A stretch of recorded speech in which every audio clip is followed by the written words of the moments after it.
Kimber and I, we've been talking about going away for camping for quite a long time, and we did have a big, well, when I say big, it was about an 18 or not 18-foot caravan, but it was just too big. We didn't use it a lot, and to be honest, I'm not a big fan of towing caravans.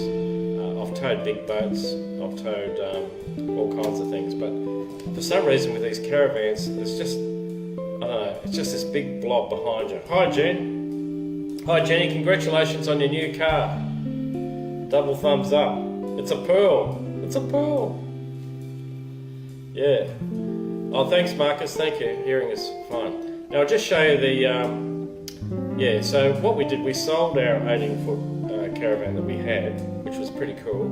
Had everything in it, but I hated towing it. You know, we only went down to Anglesey a couple of times.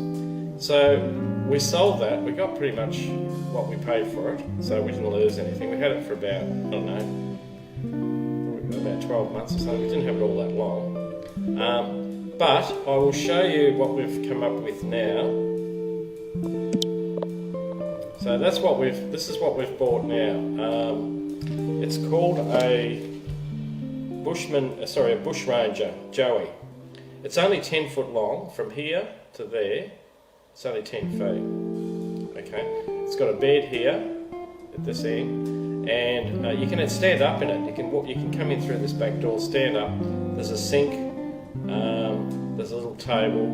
You sit on. There's a chair and the bed, and then there's a collapsible table that comes out. It's really, really cool because what I like about it, we did initially go for a teardrop. Initially we went for a teardrop camper, but just think about it, you're out in the elements and all of a sudden a storm comes, you're tired, you pull over, you want a snack or whatever. Well, someone's got to get out, lift the back up, which the wind can blow around and everything. Hello, 2020 update of the estate, it's gone to 20. And so you lift the back up, and now the wind could catch that. One of us is going to be out in the rain in the storm. Hi Kevin, wave to Kevin. How you going Kev? Big Kev. Yeah, so we thought, we looked at a few teardrops, we ended up, there was one up in Queensland that we liked, which was Aussie made. That was the other thing, it had to be Australian made as much as possible. So we looked at some campers up there, but production is really slow. This guy was a bit iffy. So we went down to the caravan place here in Geelong. Good on you, Kev. We went to this place down in Geelong, and we had a look through there, and we were looking for one of those pods. It's a camper pod. So we were looking for pods and stuff like that. But we did look at a teardrop. This guy said was Australian made. We went and saw it, and it was just crap. It was really cheap, crappy. I went to Geelong Caravans, had a look, and that's when we ran into this thing. This thing is Australian made, totally, and it had just come in. But that's not new. To buy these things new... Yeah, thanks Kev. To buy these new, you're looking at 40 to 45,000. Now this is a almost 2014 model, which we picked up for 22. They wanted 23, we offered them 22, and you know, they're going like hotcakes. They are going like hotcakes. These campers, because no one can fly anywhere. You can't fly overseas. So Australia has gone crazy with camping, camper vans and hybrids and T-vans and all kinds of stuff, right? Anything that's on wheels that you can tow behind, just to get away. So we sort of went off the teardrop idea, and when I saw this, I said to Kimber, this is just great, sheer great. Like when you get in, you can stand up, you're sheltered from the elements. It's got a really good, I'll just show you. Just here, or where I'm here, this actually is a cooker, which pulls out, and you can add a kitchen and stuff like that. This is the back door where you go in. But if you want to camp outside, you've got a cooker there. You can add a sink. It's got an awning here that folds out, and I think you can put one on the other side. So really, it's apart from a portaloo, it's pretty well got everything. And so yeah, and it can go off road. This thing is really it's a reinforced leaf spring type idea, but even at this model, they can just about go anywhere over four-wheel drive. Not that we're going to be doing a lot of four-wheel driving, but anyway, we really liked it. It was rugged and solid inside. Piano hinges. If you go to buy a Caravan, look at the cupboards and everything, see if they've got those piano hinges. They're the long stainless steel ones. If it's got anything else, it's a real indication that it's crap. You know, if it's got the little screws with the little hydraulic that pulls out, that's going to all fall apart. Now this camper van had been down the Birdsville track, so it's like this camper van has had the life shaken out of it, and it still looks fantastic, right? The guy really looked after it. So we're really happy with that.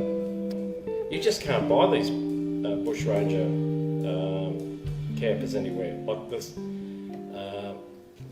there's one called a Rhino. The Rhino Renegade. Rhino is another Australian company, but you can't get them either. And if you buy a new one, you're looking at a Rhino Renegade's worth about $71,000, and that's a 12-footer. I think it's 12. Very similar to the one what we bought, but you know, it's got much more sort of mod cons and stuff. But they're super expensive, super. Now I had a list of things that I thought you would need if you go camping with one of these hybrid things, right? The first thing you need, everybody that's watching, is a good selfie stick. If you're go out into the bush and having a lot of fun, you got to share that with people, don't you? A drone, you've got to have a reasonable sort of drone. I've got a drone that can, you know, you want that aerial shot where you're camping. So look how nice it is. It's very vain, isn't it? A good camera, of course. You need a good GoPro or something similar, right, to film.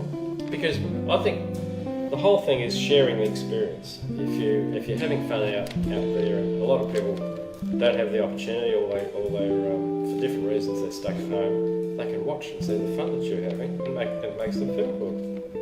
I watch a lot of shows.